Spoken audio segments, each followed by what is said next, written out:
Okay guys, we're going to talk about how my past 6 weeks of cutting's gone, my ideals for the end of the cut, and what I'm going to do for the next 6 weeks or less. Cue. I believe the truth can be reality. Will you roll with that? 'Cause I want you to.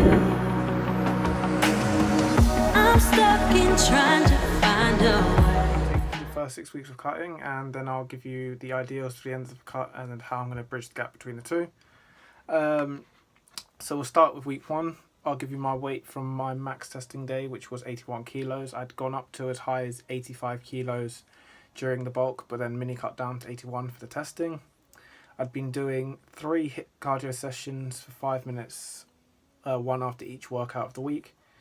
So I was doing 3 full body workouts per week, so I'd do one after each session. I'd then be doing 1 sprint cardio session per week. However, during the bulk it got a little bit inconsistent as I was not doing it every week like I should have been. So then we get into week 1 where I'd lost 1 kilo. So I'd gone down from 81 to 80 kilos. I'd say this is mainly due to carb and water stores. I'd been eating at maintenance for this week. I decided to go down from 3,650 during the week prior to maintenance level of 2,900 calories. The training sessions were the same as the week before. I was still aiming to increase strength no matter what, and that's roughly week 1. We'll get into week 2 where I lost another kilo, so I was down to 79 kilos now. And again, I'd say that was 50% water and carb stores and 50% fat loss with a little bit of muscle. You're going to lose muscle no matter what once you're cutting as a natural. It's just you can do your best to retain as much as you can. I decided to cut my calories by 550 calories down to 2,300. And I'd incorporated 2 refeed days. The refeed days were introduced to keep my body's hormones and metabolism still working at an optimal level, so it's used to consuming calories at a maintenance level as opposed to taking in the cutting calorie limit, so that way it makes the calorie restriction a bit more effective, and everything else in terms of training stayed the same as the week before. We get into week 3 where I lost another kilo, so I was down to 78 kilos now. I'd say that was mainly fat loss with a bit of muscle.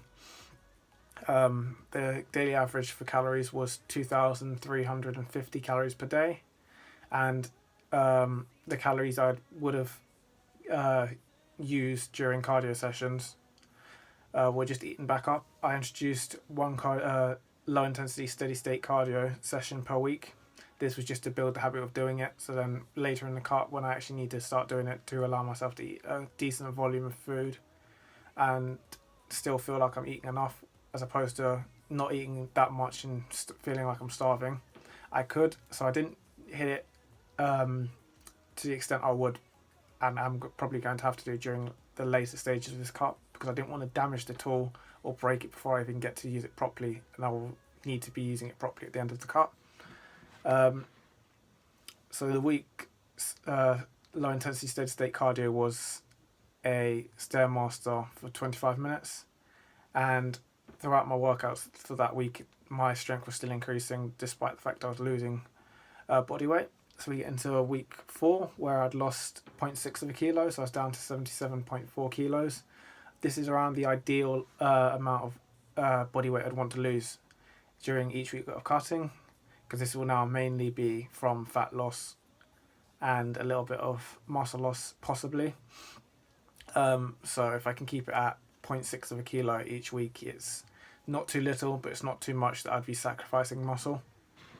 And my LISS session, so low intensity steady state cardio session for the week, was a incline walk for 25 minutes. My daily average of calories was 2,550. This was due to the refeed days turning into more of an all-out cheat day, and the spillover to pretty much play the actual work done during the week. So then I had too much in terms of calories as opposed to what I'd actually planned. So for this week, I decided that was the last week of 2 refeed days. I can't be having destructive refeed days because it's just going to halt my progress. So then we get to week 5, where I was down again, another 0.6 of a kilo. So I was now down to 76.8 kilos. My daily average for calories that week was 2,270 calories. I was much happier with this because this was closer to the number I'd actually wanted to be at in terms of calories per day. I had one refeed day and this was a lot more structured, and there was no real spillover, but it kept my hormones and my metabolism functioning at a good level. And everything else in terms of training was the same as the week before, and my strength was still increasing. And then we get into week 6, where I was down 0.8 of a kilo. This was a little bit more than I intended, but it's not so much that I'd be losing a lot of muscle. I might have lost a little bit, but it's not as much as it could have been if I'd been a little bit faster in terms of weight loss. So that's why I'm not as annoyed about it. But I'm now down to 76 kilos. My list session for this week again was incline walking. I decided to set the limit of the list session being 300 calories. And this week was more of a semi-heavy week, simply because on the Monday I was just working to keep the muscle actually functioning well and working to stress them enough to keep them stimulate to retain muscle, but not so much that I burned myself out, as I had max testing on the Wednesday. So my max testing on the Wednesday was good. I worked in enough calories the day before and that day so that I wouldn't be weak, and because of this my maxes all went up. I'd say if I'd restricted the calories, they may not have improved, they may have just stayed where they were before, but as I did allow this, it allowed me to show my true level of strength, which was an increase on the testing done before the cut.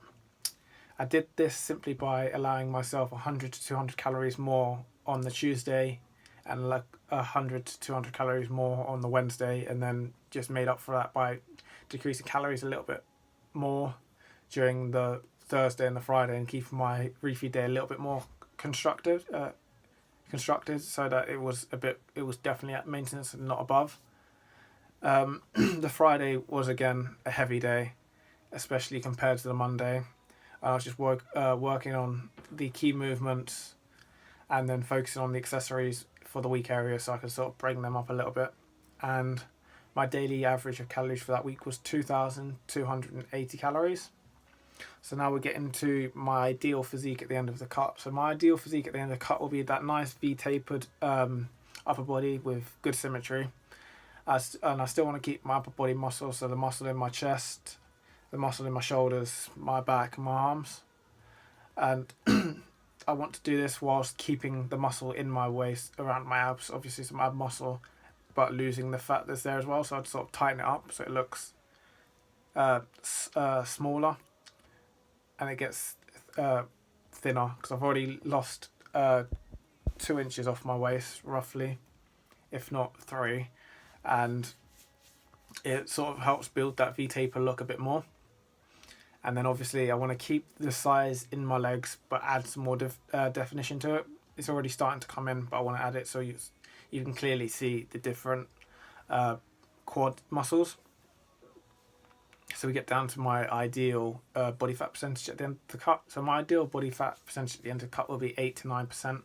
I would go as low as 7, but it's not really cutting for a competition, so I want to just get close to that so I know roughly where I would need to be if I decide to go down into competing, whether that be in bodybuilding or in sports or anything, just so I know roughly how much I actually have to lose in terms of body weight before I then have to start doing things such as a water cut or something. If it's a weight category sports, I say such things as powerlifting, MMA, Brazilian Jiu-Jitsu, things like that, where you have to stay within a set weight limit, so you sort of need to find ways to get down if you want to go down a weight class. My ideal body weight at the end of this cut would be 74 to 75 kilos. However, the likely body weight will be somewhere between 73 to 74.5 kilos, I'd say. So I'm going to say roughly around 74 kilos is a realistic goal at the end of this cut.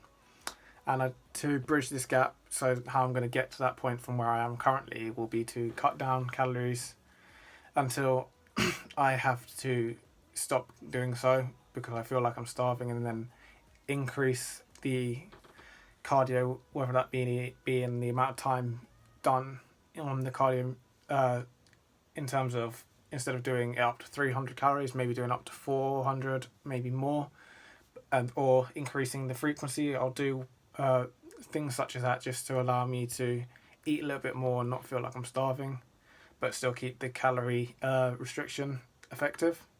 I want to continue to increase strength because that will sort of indicate that I'm still holding on to the muscle I've got, because there is a relationship between the strength level and muscle mass you have, and I'd finally want to lose maybe up to an inch more around my waist.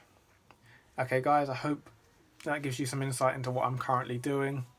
Maybe it gave you some ideas on how you could structure a cut for yourself. Okay guys, I hope that helped. If it did, leave a comment down below. Comment anything you want to see in a future video. Share this with your friends or anyone you think this could help. Hit that like button, hit subscribe, and ring the notification bell so YouTube notifies you when I post. And most importantly, enjoy your week and take care. I believe the truth can be reality.